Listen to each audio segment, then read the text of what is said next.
ओम श्री हरि पद्म पुराण। ओम श्री हरि पद्म पुराण। तुमेव माता च पिता तुमेव तुमेव बंधु च सखा तुमेव विद्या द्रवणं तुमेव सर्वं मन्देव देवा।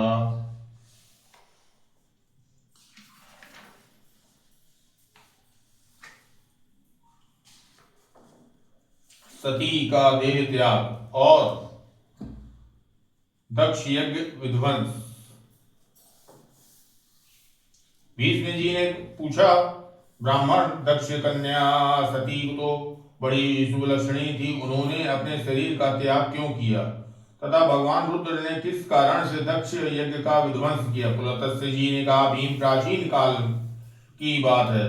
दक्ष गंगा द्वार में यज्ञ किया, उसमें देवता असुर पीतर और महर्षि सब बड़ी प्रसन्नता के साथ पधारे। इंद्र सहित देवता नाग यक्ष गरुण लताएं औषधियां कश्यप भगवान अत्रि मैं पुलता क्रतु प्राचेतस अंगिरा और महातपस्वी वशिष्ठ जी भी उपस्थित हुए।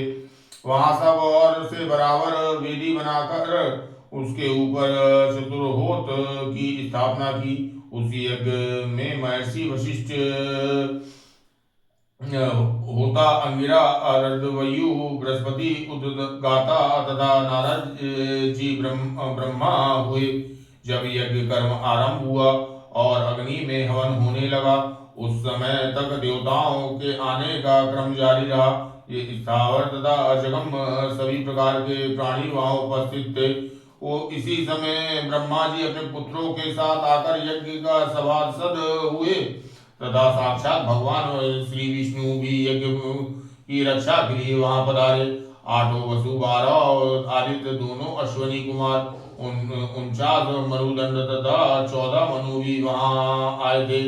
इस प्रकार यज्ञ होने लगा, अग्नि में आहुतियां बढ़ने लगी तथा भक्ष्य भोज्य सामग्री बहुत ही सुंदर और भारी ठाट बाट था। ऐश्वर की पराकाष्ठा दिखाई देती थी। चारों ओर 10 योजन भूमि यज्ञ की समारोह से पूर्ण थी। वहां एक विशाल वेदी बनाई गई थी जहां सब लोग एकत्रित थे। सुबलक्षण सती ने इन सारे आयोजनों को देखा और यज्ञ में आए हुए इंद्र आदि संपूर्ण देवताओं को लक्ष्य किया। इसके बाद वे अपने पिता से विनय युक्त वचन बोली। सती ने कहा, पिताजी आपके द्वारा यज्ञ संपूर्ण देवता और ऋषि पधारे। देवराज इंद्र अपनी धर्मपत्नी सची के साथ ऐरावत चढ़कर आए हैं। पापियों का दमन करने वाले तथा धर्मात्माओं के रक्षक परम धर्मनिष्ठ यमराज भी दुर्गुणों के साथ दृष्टि गोचर हो रहे हैं। जल जंतुओं के स्वामी वरुण देव अपनी पत्नी गौरी के साथ इस यज्ञ मंडप में सुशोभित है। यक्षों के राजा कुबेर भी अपनी पत्नी के साथ आए हैं। देवताओं के मुख्य स्वरूप अग्निदेव भी यज्ञ मंडप में पदार्पण किया है। वायु देवता अपने 49 गणों के साथ और लोक पावन सूर्य देव अपनी भार्या संज्ञा के साथ पधारे हैं। महान यशस्वी चंद्रमा भी सपत्निक आए हैं। 8 वसु और दोनों अश्वनी कुमार भी उपस्थित हैं। इसके सिवा वृक्ष वनस्पति गंधर्व अप्सराएं विद्याधर भूतों के समुदाय बैताल यक्ष राक्षस भयंकर कर्म करने वाले पिशाच तथा दूसरे दूसरे प्राणीधारी जीव भी यहाँ मौजूद है। भगवान कश्यप शिष्यों द्वारा वशिष्ठ जी पुलत्स्य पुलह संकादि महर्षि तथा भूमंडल के समस्त पुण्यात्मा राजा यहाँ पधारे। अधिक क्या कहूँ, ब्रह्मा जी की बनाई हुई सारी सृष्टि है ही यहाँ आ पहुंची है। ये हमारी बहनें, ये भांजे हैं और ये बहनोई हैं। ये सब के सब अपनी अपनी स्त्री पुत्र और बांधवों के साथ यहाँ उपस्थित दिखाई देते हैं। आपके दान मान आदि के द्वारा इन सब का यथावत सत्कार किया है। केवल मेरे ही पति भगवान शंकर ही इस यज्ञ मंडप में नहीं पधारे। उनके सिवा यह सारा आयोजन मुझे सुना सा जान पड़ता है। मैं समझती हूँ आपने मेरे पति को निमंत्रित नहीं किया है। निश्चय ही आप उन्हें भूल गए हैं। इसका कारण क्या है, मुझे सब बातें बतलाइए। पुलत्स्य जी कहते हैं, प्रजापति दक्ष ने सती के वचन सुने। सती ने उन्हें प्राणों से भी बढ़कर प्रिय थी। उन्होंने पति के स्नेह में डूबी हुई थी। परम सौभाग्यवती पतिव्रता सती को गोद में बिठा लिया और गंभीर होकर कहा, बेटी सुनो, जिस कारण से आज मैंने तुम्हारे पति को निमंत्रण नहीं किया वह सब ठीक ठीक बताता हूँ। मैं अपने शरीर में राग लपेटे रहते हैं, त्रिशूल और दंड लिए नंग रणंग सरा शमशान भूमि में विचरा करते हैं। व्याघ शर्म पहने और हाथी का चमड़ा ओढ़ते हैं। कंधे पर नरमुंडों की माला और हाथों में खड़वाग, यही उनका आभूषण भी। नागराज वासुकी को यज्ञोपवीति के रूप में धारण किए रहते हैं और इसी रूप में वे सदा ही इस पृथ्वी पर भ्रमण करते रहते हैं। इसके सिवा और भी बहुत से घृणित कार्य तुम्हारे पति देवता करते रहते हैं। यह सब मेरे लिए बड़ी लज्जा की बात है। भला इन देवताओं के निकट वे इस अभद्र वेश में कैसे बैठ सकते हैं? जैसा उनका वस्त्र है उसे पहनकर वे इस यज्ञ मंडप के आने योग्य नहीं है। बेटी, इन्हीं दोषों के कारण तथा लोक लज्जा के भय से मैंने उन्हें नहीं बुलाया। जब यज्ञ समाप्त हो जाएगा तब मैं तुम्हारे पति को ले आऊंगा और त्रिलोकी में सबसे बढ़ चढ़कर उनकी पूजा करूंगा। साथ ही तुम्हारा यथावत सत्कार करूंगा तथा इसके लिए तुम्हें खेद या क्रोध नहीं करना चाहिए। भीष्म जी कहते हैं, प्रजापति दक्ष के ऐसा कहने पर सती को बड़ा दुख हुआ।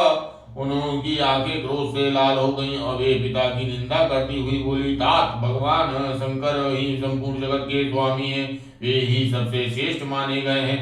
समस्त देवताओं और जो ये उत्तमोयत स्थान प्राप्त किए हो, ये सब परम बुद्धिमान महादेव ही दिए हुए हैं। भगवान शिव में जितने गुण हैं उनकी पुण्यता वर्णन करने में ब्रह्मा जी की जीवा भी समर्थ नहीं है। वे ही सबके दाता और विधाता है। वे ही दिशाओं के पालक भगवान रुद्र प्रसाद से ही इंद्र को स्वर्ग के अधिपत्य प्राप्त हुआ है। यदि रुद्र में देवतत्व है, यदि वे सर्वत्र व्यापक और कल्याण स्वरूप है, तो इस सत्य को के प्रभाव से शंकर जी आपके यज्ञ का विध्वंस कर डाले। इतना कहकर सती योगस्थ हो गई। उन्होंने ध्यान लगाया और अपने शरीर में प्रकट हुई अग्नि को के द्वारा अपने आप को भस्म कर लिया। उस समय देवता, असुर, नाग, गंधर्व और वह यह क्या है कहते ही रह गए, किंतु क्रोध में भरी सती ने गंगा के तट पर अपने देह का त्याग कर दिया। गंगा जी पश्चिमी तट पर वह स्थान आज भी सोनक तीर्थ के नाम से प्रसिद्ध है।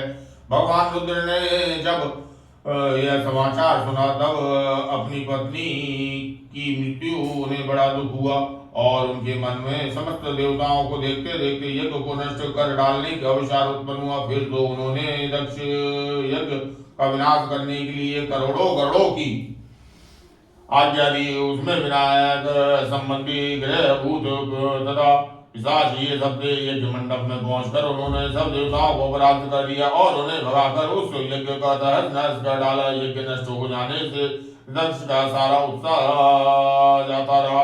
वे उद्योग शून्य होकर देवाली देव पिनाकधारी भगवान शंकर के पास डरते डरते गए और इस प्रकार बोले, देव, मैं आपके प्रभाव को नहीं जानता था। आप देवाली प्रभु और ईश्वर हैं, इस जगत के ईश्वर हैं भी आप ही हैं। आपने संपूर्ण देवताओं को जीत लिया।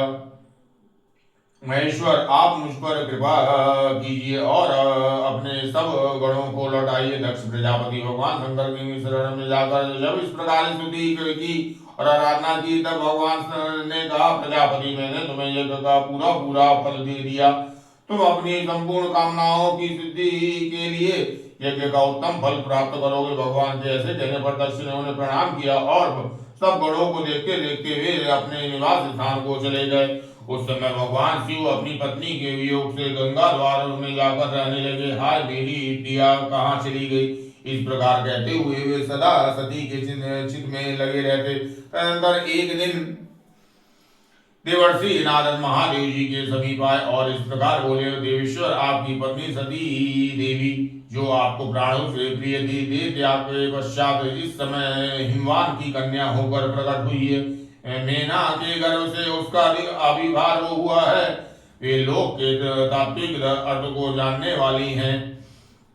उन्होंने इस समय पूरा शरीर धारण किया है।